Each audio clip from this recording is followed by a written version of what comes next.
Welcome to Crazy Good Talks with Deirdre Van Nest.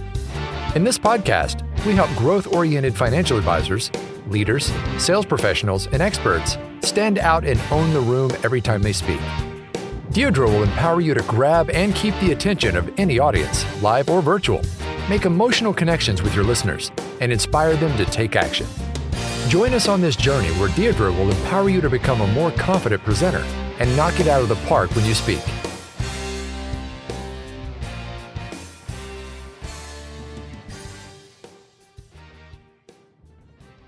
Are you breathing? I hope so. But if you're like most high achievers, the way you are breathing is not optimal for top performance. Join us today as Deirdre interviews Jesse Tordsen of Steady Path Healing.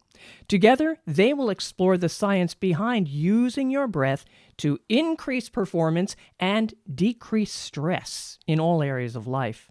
And be sure to stick around until the end, because Jesse is going to take you through a breathing exercise to center your energy before you present. I am so excited about today's guest. Did you know that breathing is a secret weapon for decreasing anxiety and increasing your effectiveness as a presenter? In fact, when used daily, this secret weapon will give you more peace of mind and help you be more successful in all areas of your life. Now, until recently, whenever I heard people talking about tuning into your breath, I'll be honest, it irritated me. Listen, I'm a fast-moving, fast-talking, fast-thinking Irish, Italian New Yorker, and I just want to get stuff done. I don't have the time or patience to breathe. That might sound ridiculous, but my mindset changed when I went skydiving last year. On episode 3, I talked about how I used a technique called square breathing on the way up in the plane. And this crazy thing happened when I got to the top. I was not scared to jump out of that plane. And I thought, my gosh, there must be something to this breathing thing. Well, then I went on a yoga and meditation retreat in end of February, beginning of March to Costa Rica. And my mindset on breath work and its place in my life changed for good. And now, if you can believe it, from someone who used to be irritated just by the word breathe, breath work has become a daily practice for me.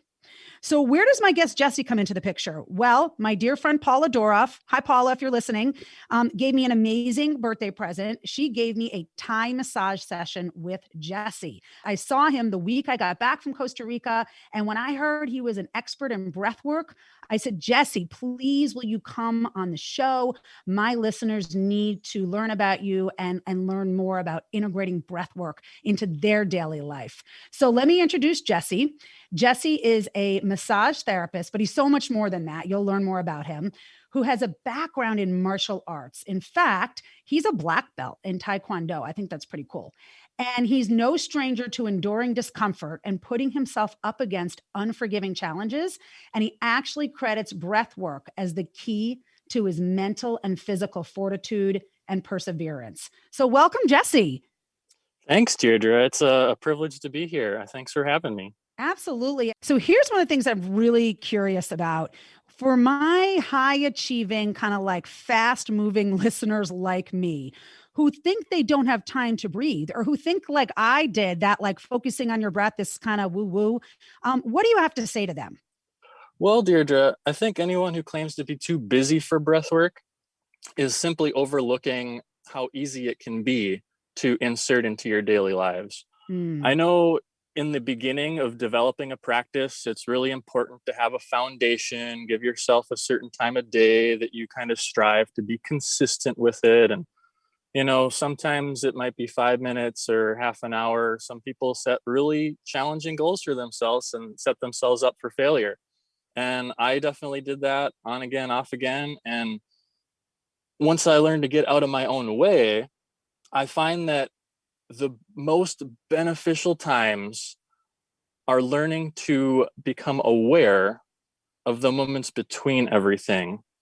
And if you can start to catch yourself before you transition, you will all of a sudden have all kinds of time in your day that was unplanned before that you would so easily overlook and not even think of it as an opportunity to do breath work. So what would be an example? Think about like before you get out of your car to go into your meeting, or getting on and off of the toilet, the first couple of minutes in the morning, just like center your breath and prepare yourself for the day. Yeah, I just think of those moments between everything. And for me as a body worker, like I'm in session, and if I'm in conversation with somebody, I recalibrate my breath between dialogue, or if a song ends is when I seem to catch myself noticing my breath the most. But it's always an opportunity to dive deeper into slowing the breath rate and lengthening the breath rate, and to know that the physiological response behind that is that it's calming the nervous system. It's bringing us more into the rest and digest part of the parasympathetic nervous system, where we are so used to living in the sympathetic side of the nervous system, which is the fight or flight. And to think that in ancient times, our hunter-gatherer ancestors, they had reason to be in fight and flight. It was eat or be eaten. But now it's like this constant bombardment with advertisement and TV and this, that, and the other, and it all triggers the same hormonal response in our bodies. And if we don't have the awareness of that, then we are just kind of doomed to be trapped in that fight or flight response and not even aware of it. Wow. Okay. You said a couple of things I want to just kind of recap here. The first thing is I love your strategy of the times in between, because as you were talking, I was like, oh my gosh, half of our life is spent on the moments in between, isn't it? Right. Right.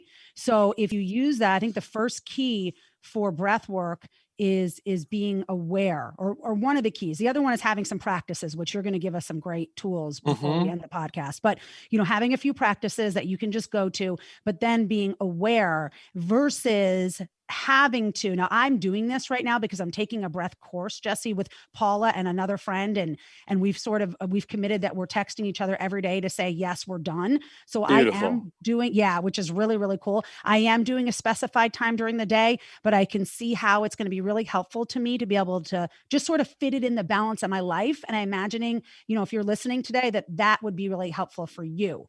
So Jesse, why can the practice of breath work not only help decrease any anxiety you might have, or just even, nerves you have before giving a presentation, but really help you just in general in your life, have more peace of mind, help you be happier, more successful? Sure. To think how naturally our minds are always very busy.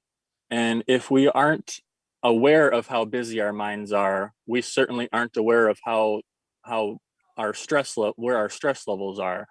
So by practicing breath work, it can help us manage our stress levels so that our thoughts become more clear, and it can be easier to make progress on whatever it is that we're working towards. I just find it such a valuable tool to get out of the head, into the heart, and to just see more clearly with big picture goals. I love that. And when I was at my yoga retreat, one of the things our teacher taught us when we were doing meditation was, she said, you can't calm the mind with the mind. That's powerful. Isn't that powerful? And what she meant was no amount of reasoning it out when you're in an anxious state is going to calm down your mind. The only way to calm the mind without taking, an outside stimulant or something like that is through the body. And breath work is one of the most powerful ways to do that. Would you agree with that? What are your thoughts on that concept? Most definitely.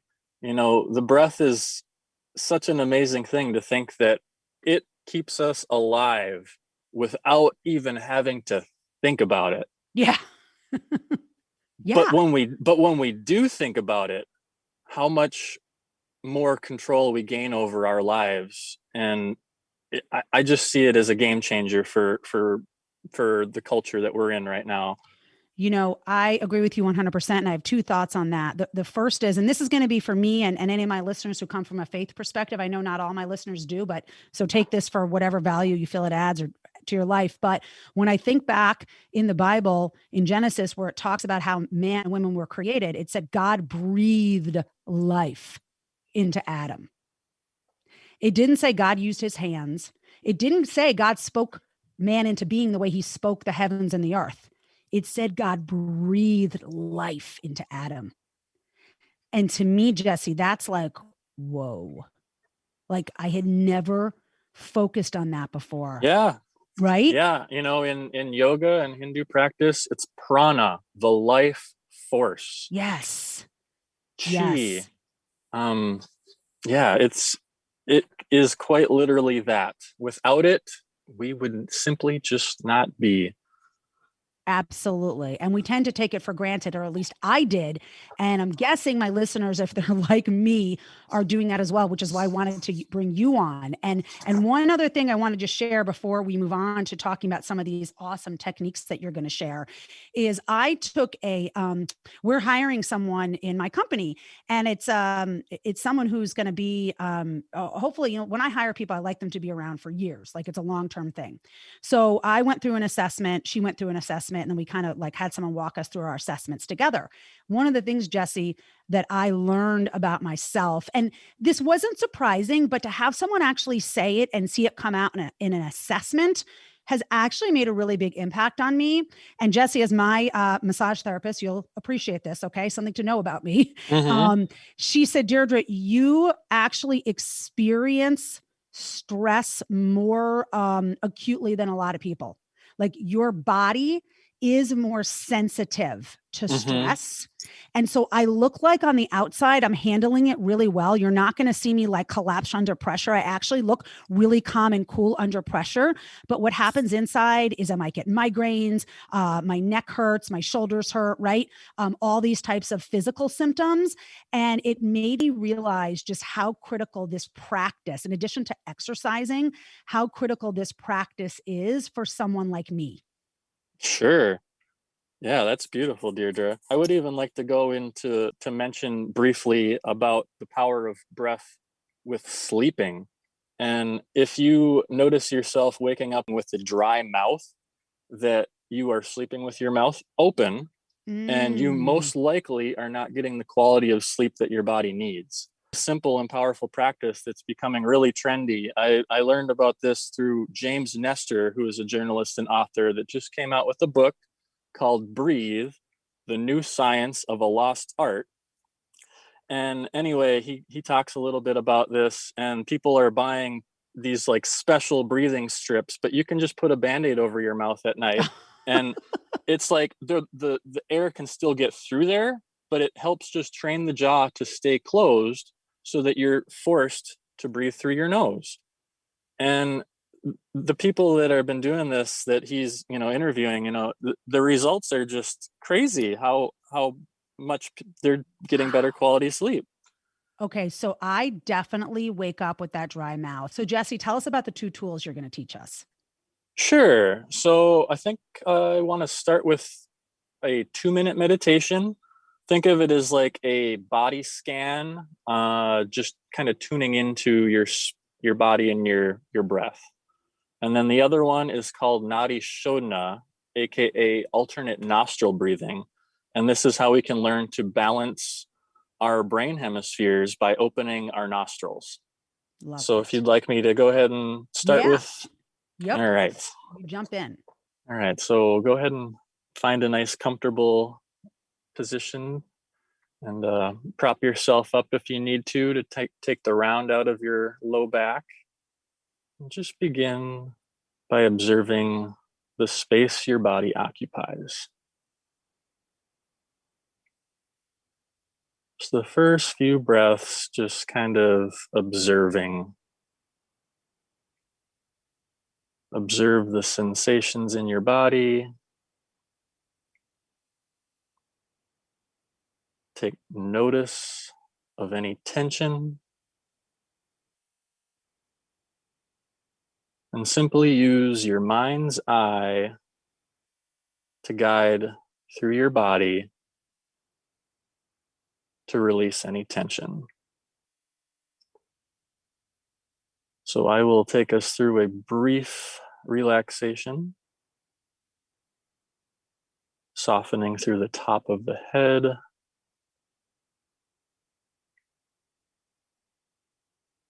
relaxing the eyes and the throat,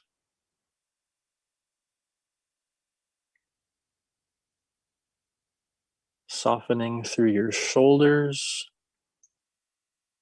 arms, wrists, and fingers. And see if you can feel your heart beating in your chest and your belly rise and fall with your breath.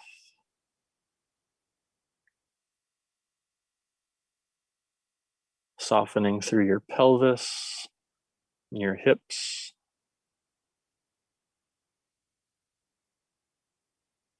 and relaxing through your legs, knees, ankles, and toes. And simply allow your entire body to breathe.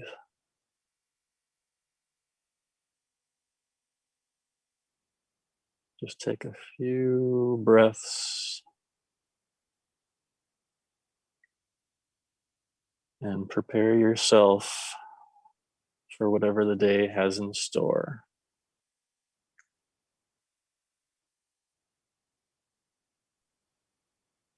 All right, Deirdre, so that is a brief variation of a nice 2-minute guided relaxation. Obviously, the breath is intended to be focused on the whole time, and you use the breath to cue at each point in the body to kind of bridge the gap, to think that the connection between the mind and body is the breath. So the idea is to put your mind in your body and to feel it.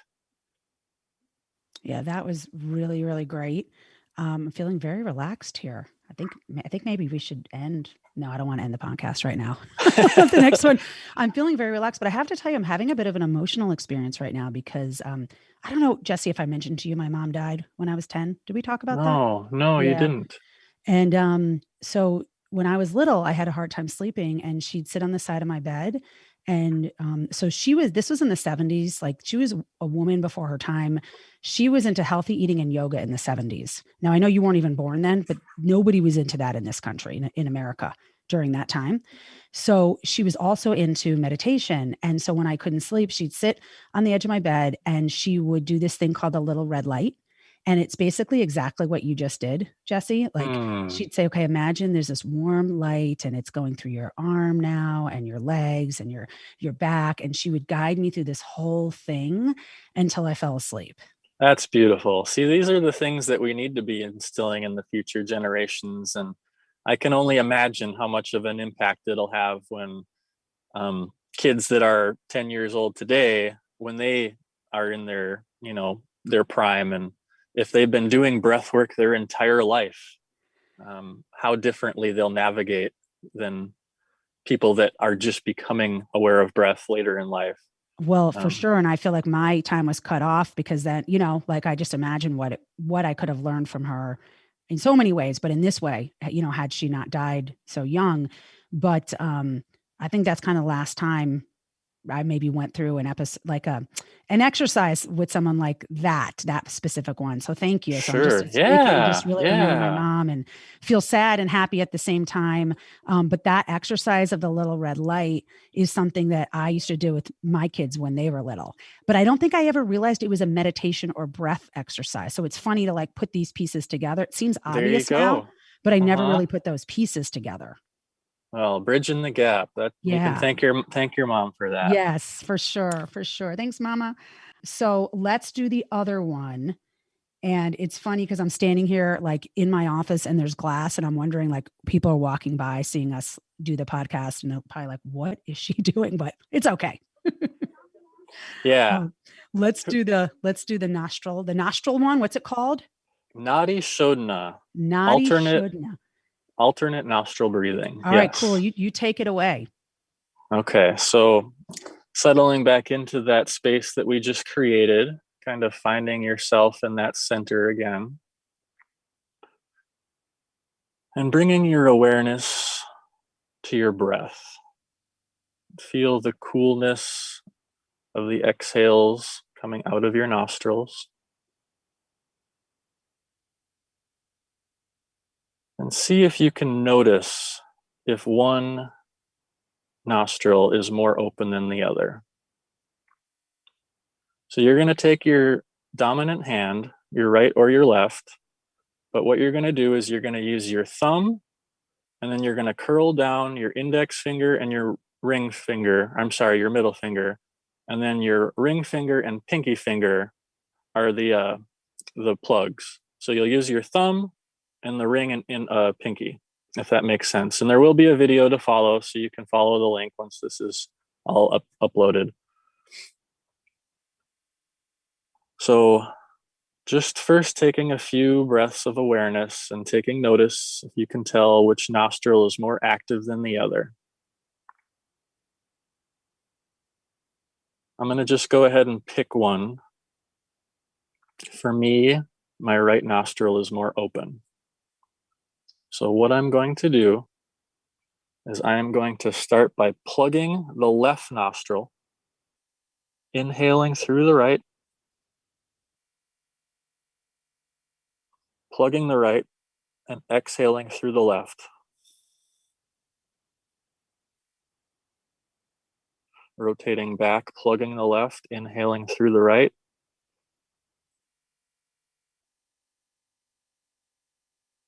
And switching, blocking the right, exhaling through the left.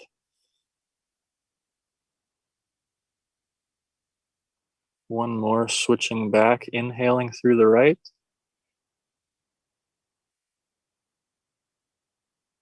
And exhaling through the left.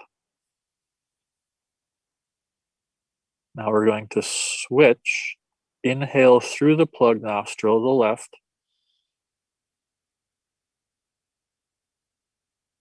Switch. Exhale out through the right.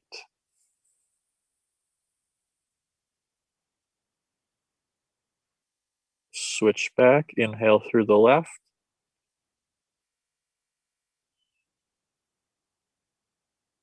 Switch.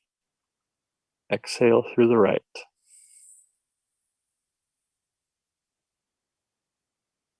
Keeping the left nostril blocked, inhaling through the right.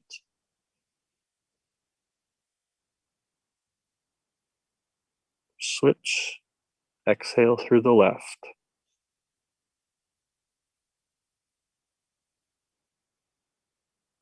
Switch. Inhaling through the right.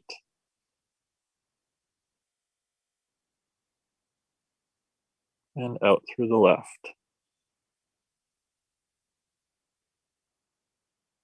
Switch. Inhaling through the right.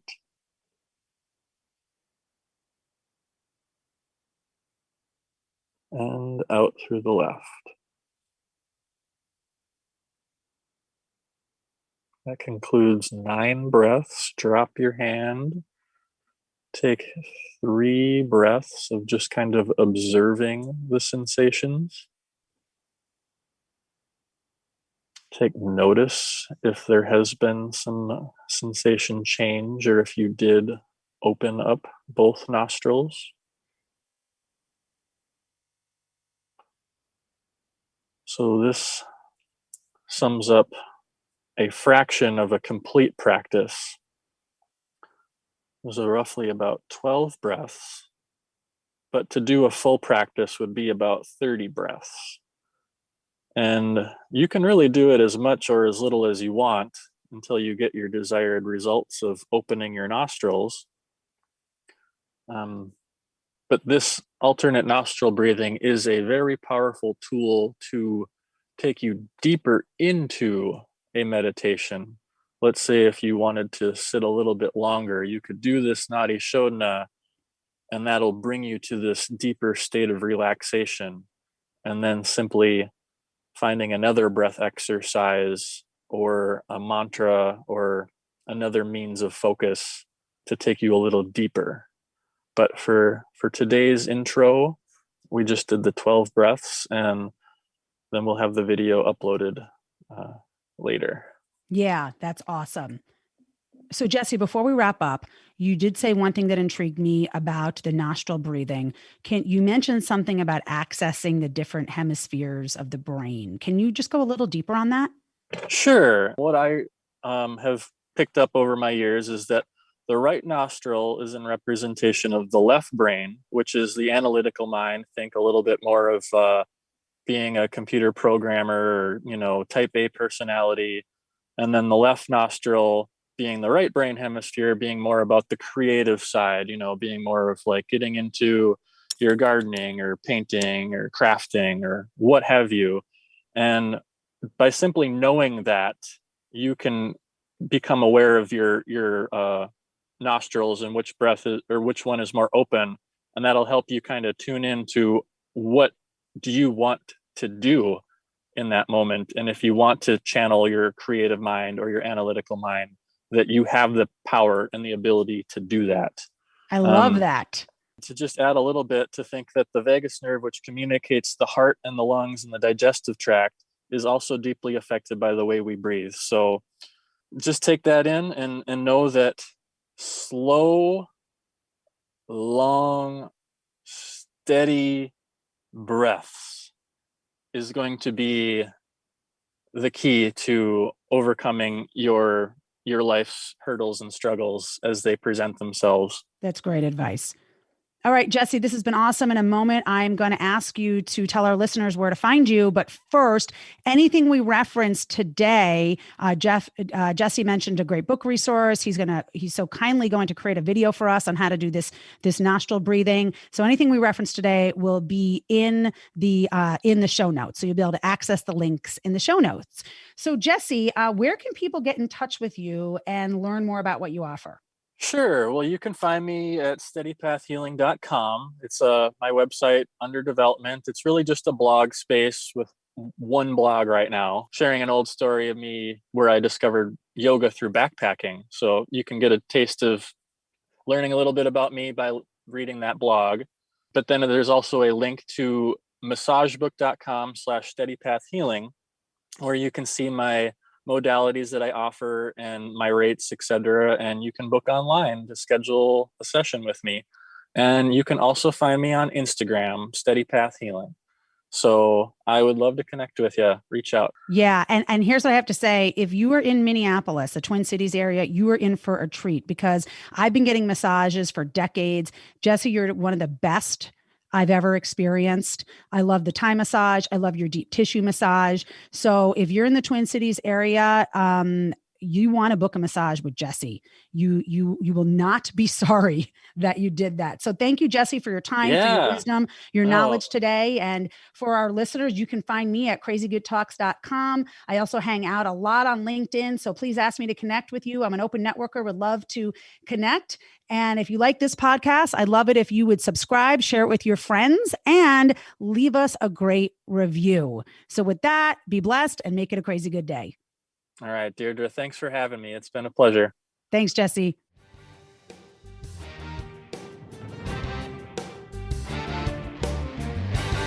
Thank you for listening to the Crazy Good Talks podcast.